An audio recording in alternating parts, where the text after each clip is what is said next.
20 ನಿಮಿಷ ಸಿದ್ದರಾಮಯ್ಯ ಅವರ ಜೊತೆಗೆ ರಾಹುಲ್ ಗಾಂಧಿ ಏನ್ ಮಾತಾಡಿದ್ರು ಗೊತ್ತಾ? ನೆನ್ನೆ ಹೊಸಪೇಟೆಯಲ್ಲಿ ಒಂದು ಸಮಾವೇಶ ಆಯ್ತಲ್ವಾ, ಅದರ ಬಳಿಕ ಸಿದ್ದು ಜೊತೆ ಸೀಕ್ರೆಟ್ ಟಾಕ್ ಆಗಿದೆ ಸುಮಾರು 20 ನಿಮಿಷಗಳ ಕಾಲ.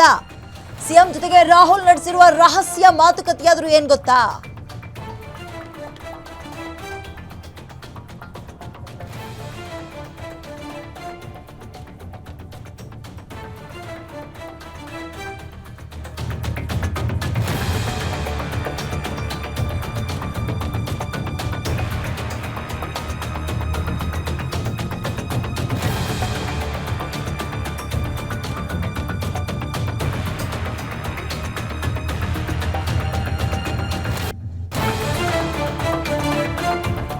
ಸಿಎಂ ಸಿದ್ದರಾಮಯ್ಯಗೆ ರಾಹುಲ್ ಗಾಂಧಿ ಕೊಟ್ಟಿರುವಂತಹ ಮೆಸೇಜ್ ಆದ್ರೂ ಏನ್ ಸಂದೇಶ ಕೊಟ್ಟಿದ್ದಾರೆ? ನಿನ್ನೆ ಹೊಸಪೇಟೆಯಲ್ಲಿ ನಡೆದ ಸಮಾವೇಶದ ಬಳಿಕ ಸಿದ್ದು ಜೊತೆ ಸೀಕ್ರೆಟ್ ಟಾಕ್ ಆಗಿದೆ ಸುಮಾರು 20 ನಿಮಿಷಗಳ ಕಾಲ. ಹಾಗಾದ್ರೆ ಏನ್ ಮಾತುಕತೆ ಆಗಿದೆ?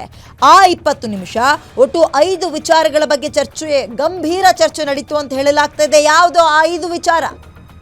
ಸಿಎಂ ಸಿದ್ದರಾಮಯ್ಯ ಅವರನ್ನ ಕರೆದುಕೊಂಡು ಸುಮಾರು 20 ನಿಮಿಷ ಮಾತಾಡಿದ್ದಾರೆ ರಾಹುಲ್ ಗಾಂಧಿ ಅವರು. ಸೀಕ್ರೆಟ್ ಟಾಕ್ ಅದು. ಆ ಸೀಕ್ರೆಟ್ ಮೀಟಿಂಗ್ ನಲ್ಲಿ ಏನೆಲ್ಲ ಚರ್ಚೆಯಾಗಿದೆ? ಸಿದ್ದರಾಮಯ್ಯ ಅವರಿಗೆ ಅಭಯ ಕೊಟ್ಟರು ರಾಹುಲ್ ಗಾಂಧಿ. ದೇಶಕ್ಕೆ ಕರ್ನಾಟಕ ಗ್ಯಾರಂಟಿ ಮಾದರಿಯಾಗಬೇಕು, ಒಳ್ಳೆ ಆಡಳಿತ ಕೊಡ್ತಾ ಇದ್ದೀರಿ, ಇದೇ ರೀತಿ ಮುಂದುವರಿಬೇಕು ಅಂತ ಶಬ್ಬಾಷನ್ನೇ ಹೇಳೋದ್ರ ಮುಖಾಂತರ ಸಿದ್ದರಾಮಯ್ಯ ಅವರ ಆಡಳಿತದ ಆರ್ಥಿಕ ಶಿಸ್ತಿಗೆ ರಾಹುಲ್ ಗಾಂಧಿ ಗುಡ್ ಅಂದ್ರಂತೆ. 2 ವರ್ಷ ಪೂರ್ಣಗೊಳಿಸಿರುವ ಸರ್ಕಾರದ ಕಾರ್ಯಕ್ಕೆ ಪ್ರಶಂಸೆಯನ್ನ ವ್ಯಕ್ತಪಡಿಸಿದ್ದಾರೆ. ಗ್ಯಾರಂಟಿ ಯೋಜನೆಗಳ ಅನುಷ್ಠಾನದ ಜೊತೆಗೆ ಆರ್ಥಿಕ ಶಿಸ್ತಿಗೆ ಪ್ರಶಂಸೆ ಕೂಡ ವ್ಯಕ್ತಪಡಿಸಿದ್ದಾರೆ. ನೋಡಿ, ನೆನ್ನೆಲ್ಲ ಇಂದಿರಾ ಗಾಂಧಿ ಅವ್ರನ್ನ ನೆನಪಿಸ್ಕೊಂಡ್ರು. ಅಂದರೆ ಉಳುವವನೇ ಭೂಮಿಯ ಒಡೆಯತ್ತಂದ್ರಲ್ಲ, ಬಟ್ ನಮ್ಮ ಸಿದ್ದರಾಮಯ್ಯ ವಾಸಿಸುವನೇ ಮನೆಯ ಒಡೆಯ ಅನ್ನೋದನ್ನ ಜಾರಿ ಮಾಡಿದ್ದಾರೆ ಅಂತ ಎಲ್ಲರೂ ಹೊಗಳಿದ್ದು. ಬಟ್ ಇದೆಲ್ಲದಕ್ಕಿಂತ ಹೆಚ್ಚಾಗಿ AICC ಮಟ್ಟದಲ್ಲಿ ಲೀಡರ್ಸ್ಗಳು ಬಂದಿದ್ರಲ್ಲ, ಖರ್ಗೆ ಅವರು ಮತ್ತು ರಾಹುಲ್ ಗಾಂಧಿ ಇಬ್ಬರು ಸಿದ್ದರಾಮಯ್ಯ ಅವರ ಜೊತೆಗೆ ಬಹಳ ಗುಪ್ತು ಚರ್ಚೆ ಮಾಡಿದ್ರಂತೆ. 20 ನಿಮಿಷಗಳ ಕಾಲ ಸೀಕ್ರೆಟ್ ಟಾಕ್ ಆಯ್ತಂತೆ. ಏನು, ಯಾವುದಕ್ಕೆ ಸಂಬಂಧಪಟ್ಟಿದ್ದು? ಸಿದ್ದರಾಮಯ್ಯ ಅವರಿಗೆ ಅಭಯ ಕೊಟ್ಟರು ಅಂದ್ರೆ ಯಾವ ವಿಚಾರದಲ್ಲಿ? ಯಾಕಂದ್ರೆ ಹಲವು ರಾಜಕೀಯ ಚರ್ಚೆಗಳು ಕಾಂಗ್ರೆಸ್ನಲ್ಲಿ ಆಗ್ತಾ ಇದೆ. ಸಂಪುಟ ಪುನರ್ರಚನೆ, ಪವರ್ ಶೇರಿಂಗು, ಮತ್ತೊಂದು ಮಗದೊಂದು, ಇಂಥದ್ದು ಹಲವಾಗಿದೆ. ನಿನ್ನೆ ಯಾವುದ್ರ ಬಗ್ಗೆ ಚರ್ಚೆ ಆಯಿತು? ಸಿದ್ದರಾಮಯ್ಯ ಅವರಿಗೆ ರಾಹುಲ್ ಗಾಂಧಿ ಆ ಒಂದು ಅಭಯವನ್ನ ಕೊಟ್ರಾ? ಅದು ಹೇಳ್ತಾ ಇದ್ದಂತೆ ಬಹಳ ಖುಷಿಯಿಂದ ಹೊರ ಬಂದರು ಸಿದ್ದರಾಮಯ್ಯ. ಹಾಗಾದ್ರೆ ಏನು ಮಾತುಕತೆ ಆಗಿದೆ?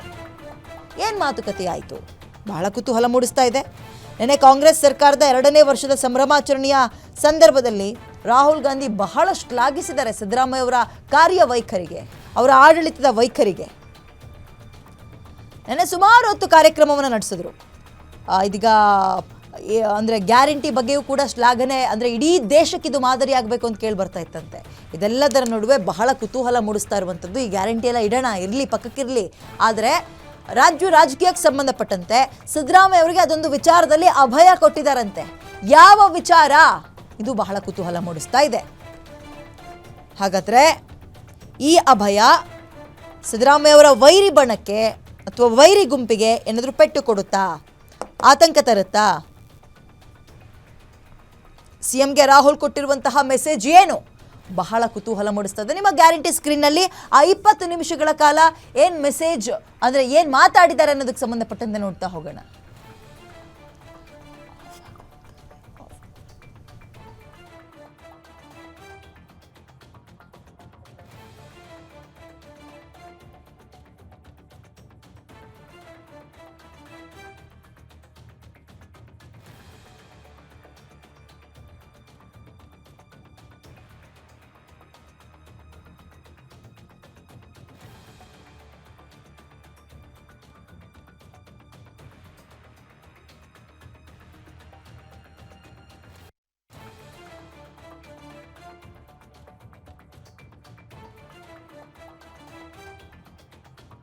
ಮೋರ್ ಡೀಟೇಲ್ಸ್ ನನ್ನ ಕಲೀಗ ಮಾರುತಿ ನೀಡ್ತಾರೆ, ಲೈವಿಗೆ ಜಾಯ್ನ್ ಆಗ್ತಿದ್ದಾರೆ. ಮಾರುತಿ, ಎಸ್, ನಿನ್ನೆ 2 ವರ್ಷದ ಸೆಲೆಬ್ರೇಷನ್ನಲ್ಲಿ ಇಡೀ ಕಾಂಗ್ರೆಸ್ ತೊಡಗಿತ್ತು. ಬಟ್ ಬಹಳ ಕುತೂಹಲ ಮೂಡಿಸ್ತಾ ಇರುವಂಥದ್ದು, ಸಿದ್ದರಾಮಯ್ಯಗೆ ಏನಾದರೂ ಒಂದು ಸ್ಪೆಷಲ್ ಮೆಸೇಜನ್ನು ಪಾಸ್ ಮಾಡಿ ಹೋದ್ರ ರಾಹುಲ್ ಗಾಂಧಿ ಮತ್ತು ಖರ್ಗೆ ಅವರು ಅಂತ. ಏನೋ ಒಂದು 20 ನಿಮಿಷಗಳ ಕಾಲ ಸೀಕ್ರೆಟ್ ಚರ್ಚೆ ಆಯ್ತಂತೆ. ಈ ಅಂತೆ ಕಂತೆಗಳ ನಡುವೆ ಏನೇ ಗುಡ್ ನ್ಯೂಸ್ ಸಿದ್ದರಾಮಯ್ಯ ಅವ್ರಿಗೆ? ವಿದ್ಯಾ, ನಿನ್ನೆ ಕಾರ್ಯಕ್ರಮ ಆಯೋಜನೆ ಮಾಡಿದಂತಹ ಮುಖ್ಯಮಂತ್ರಿ ಸಿದ್ದರಾಮಯ್ಯ ಅವರಾಗಿರ್ಬೋದು, ಉಪಮುಖ್ಯಮಂತ್ರಿ DK ಶಿವಕುಮಾರ್ ಅವರಾಗಿರ್ಬೋದು, ದೆಹಲಿಯಿಂದ ಬರ್ತಾ ಇರುವಂತಹ ರಾಹುಲ್ ಗಾಂಧಿ ಯಾವ ಸಂದೇಶವನ್ನು ತರಬಹುದು ಅನ್ನುವಂಥ ಒಂದು ಆತಂಕ, ಒಂದು ಕುತೂಹಲ ಅವ್ರಿಗಿದ್ದಿದ್ದು ನಿಜ.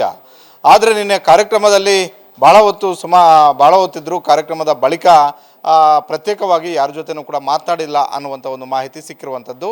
ಆ ಏರ್ಪೋರ್ಟ್ಗೆ ವಾಪಸ್ ಬಂದಾಗ ಮುಖ್ಯಮಂತ್ರಿ ಸಿದ್ದರಾಮಯ್ಯ ಅವರ ಜೊತೆ ಸುಮಾರು 20 ನಿಮಿಷಗಳ ಕಾಲ ಪ್ರತ್ಯೇಕವಾಗಿ 1-to-1 ಚರ್ಚೆ ಮಾಡಿದ್ರು ಅನ್ನುವಂಥ ಒಂದು ಮಾಹಿತಿ ಸಿಕ್ಕಿರುವಂಥದ್ದು. ಹಾಗಾದರೆ ಆ 20 ನಿಮಿಷಗಳ ಕಾಲ ಯಾವ ವಿಚಾರಗಳನ್ನು ಚರ್ಚೆ ಮಾಡಿದ್ರು ಅನ್ನುವಂಥದ್ದು ಈಗ ಕಾಂಗ್ರೆಸ್ ಆಂತರಿಕವಾಗಿ ಚರ್ಚೆ ಆಗ್ತಾ ಇದೆ. ಯಾಕಂತ ಹೇಳಿದ್ರೆ ಪದೇ ಪದೇ ರಾಜ್ಯ ಕಾಂಗ್ರೆಸ್ಸಲ್ಲಿ ನಾಯಕತ್ವದ ಬಗ್ಗೆ ಪದೇ ಪದೇ ಚರ್ಚೆ ಆಗ್ತಿದೆ. DK ಶಿವಕುಮಾರ್ ಅವರು ಕೂಡ ಸರ್ಕಾರ ಬರೋದಕ್ಕೆ ಅವ್ರದ್ದೇ ಆದಂಥ ಒಂದು ಕಾಣಿಕೆ ಇದೆ.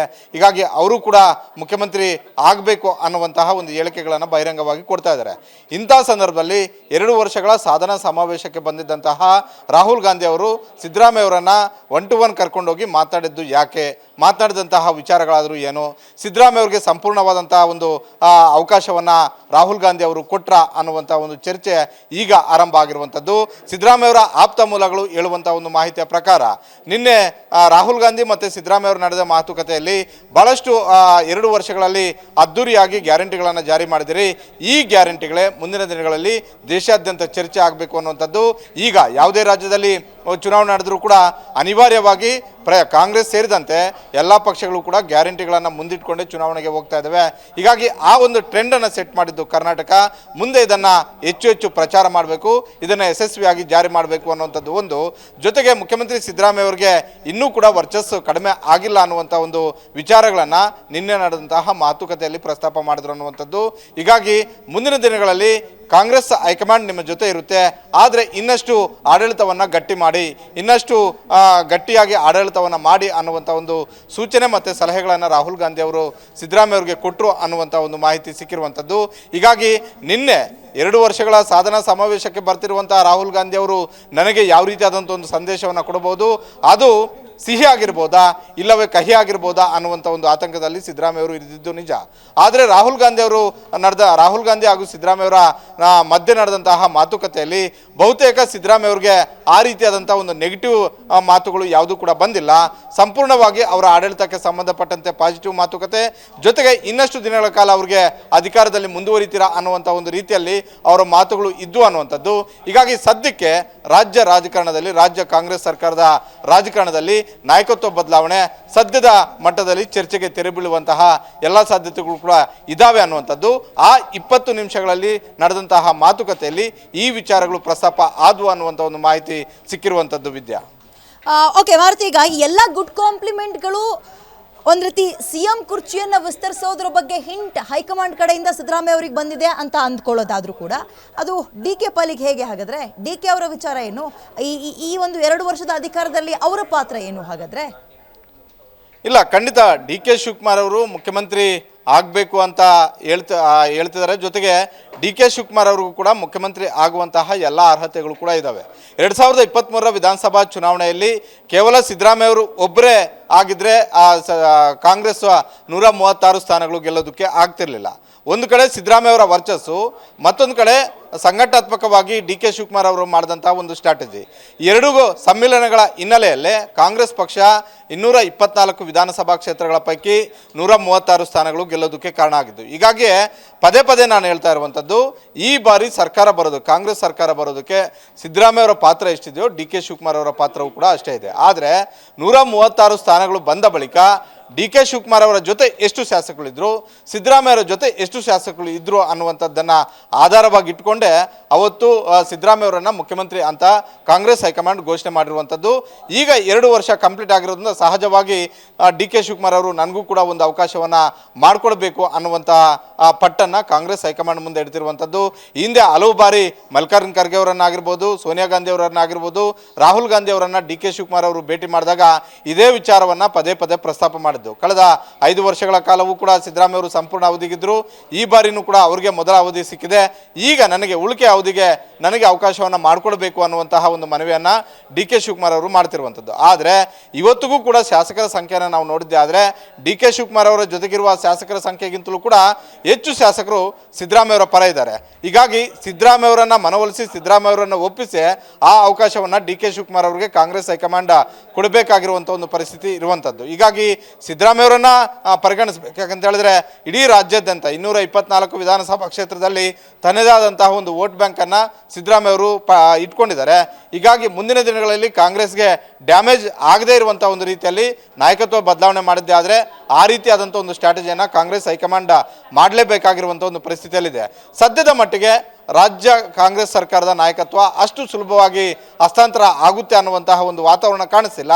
ನಿನ್ನೆ ನಡೆದಂತಹ ಸಿದ್ದರಾಮಯ್ಯ ಮತ್ತು ರಾಹುಲ್ ಗಾಂಧಿ ಅವರ ಮಾತುಕತೆಯಲ್ಲೂ ಕೂಡ ಅದೇ ಹೇಳಿರುವಂಥದ್ದು. ಮುಂದಿನ ದಿನಗಳಲ್ಲಿ DK ಶಿವಕುಮಾರ್ ಅವರಿಗೆ ಅವಕಾಶಗಳು ಸಿಗಬಹುದು, ಆದರೆ ಈಗಲೇ ಈ ಕ್ಷಣದಲ್ಲೇ ಈ ದಿನವೇ ಈ ತಿಂಗಳೇ ಸಿಗುತ್ತೆ ಅಂತ ಹೇಳಿದ್ರೆ ಅದು ಹೇಳೋದಕ್ಕೆ ಕಷ್ಟ ಆಗಬಹುದು. ಕಾಂಗ್ರೆಸ್ ಪಾತ್ರ ಒಂದು ವಿಚಾರದಲ್ಲಿ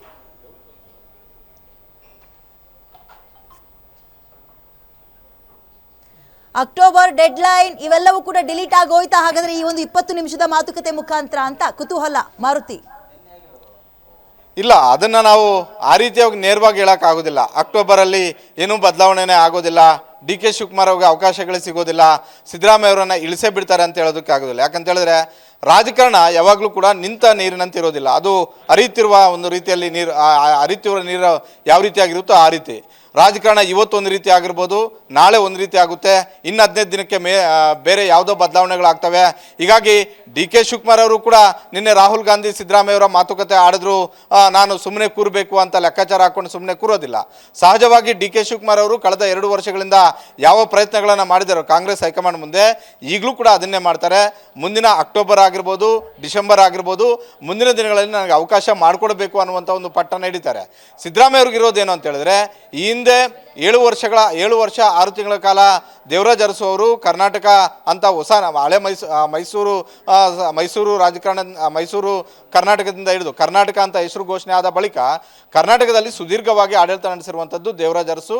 ಅವರ ಒಂದು ಹಿಸ್ಟ್ರಿಯನ್ನು ನಾನು ಅದಕ್ಕಿಂತಲೂ ಹೆಚ್ಚು ದಿನಗಳ ಕಾಲ ಆಡಳಿತ ಮಾಡಬೇಕು ಅನ್ನುವಂಥ ಒಂದು ಲೆಕ್ಕಾಚಾರ ಸಿದ್ದರಾಮಯ್ಯ ಅವ್ರಿಗಿರುವಂಥದ್ದು. ಹಾಗಂದ ಮಾತ್ರಕ್ಕೆ ಆ ಅವಧಿ ಆದ ತಕ್ಷಣ ಸಿದ್ದರಾಮಯ್ಯ ಅವರು ಬಿಟ್ಕೊಡ್ತಾರೆ ಅಂತ ಹೇಳ್ತಿಲ್ಲ, ಆದರೆ ಅಕ್ಟೋಬರ್ ತಿಂಗಳಿಗೆ ಆ ಎಲ್ಲವೂ ಕೂಡ ಕಂಪ್ಲೀಟ್ ಆಗುತ್ತೆ. ಆ ಲೆಕ್ಕಾಚಾರದಲ್ಲಿ ಸಿದ್ದರಾಮಯ್ಯ ಅವರು ಇದ್ದಾರೆ. ಆಗಲೂ ಕೂಡ ಕಾಂಗ್ರೆಸ್ ಹೈಕಮಾಂಡ್ ಒಂದು ವೇಳೆ ಬದಲಾವಣೆ ಮಾಡಬೇಕು ಅನ್ನೋದಾದರೆ ಸಿದ್ದರಾಮಯ್ಯ ಮತ್ತು DK ಶಿವಕುಮಾರ್ ಸೇರಿದಂತೆ ಕಾಂಗ್ರೆಸ್ನ ಹಿರಿಯ ನಾಯಕರುಗಳನ್ನು ಪರಿಗಣಿಸಿ ದೆಹಲಿಗೆ ಕರೆಸ್ಕೊಂಡು ಮಾತುಕತೆ ಮೂಲಕನೇ ಅಧಿಕಾರ ಹಸ್ತಾಂತರ ಮಾಡಬೇಕಾಗುತ್ತೆ.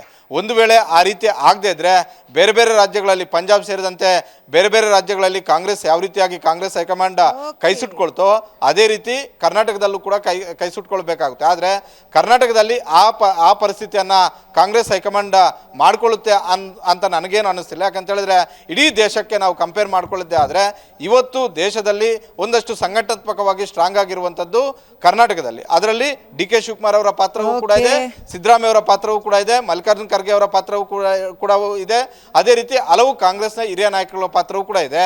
ಹೀಗಾಗಿಯೇ ಎಲ್ಲವನ್ನೂ ಕೂಡ ನೋಡಿಕೊಂಡೆ, ಎಲ್ಲರನ್ನೂ ಕೂಡ ಮನವೊಲಿಸ್ಕೊಂಡೆ ಅಧಿಕಾರ ಹಸ್ತಾಂತರ ಮಾಡುವಂಥ ಒಂದು ಕೆಲಸಗಳಾಗ್ಬೋದು.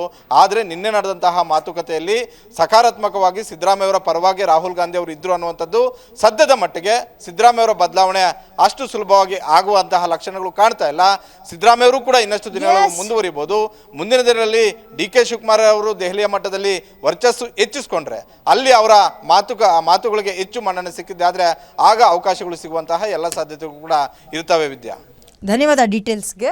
ಓಕೆ, ಮುಂದಕ್ಕಾಗುವಂತಹ ಬೆಳವಣಿಗೆಗಳ ಮುಖಾಂತರ ಆ 20 ನಿಮಿಷ ಏನು ಚರ್ಚೆ ಆಯಿತು ಅನ್ನೋದಕ್ಕೆ ಉತ್ತರ ಸಿಗುತ್ತೆ ಅಂತ ಹೇಳ್ತಾ ಒಂದು ವಿರಾಮ, ವಾಪಸ್ ಬೇಗ ಬರ್ತೀವಿ.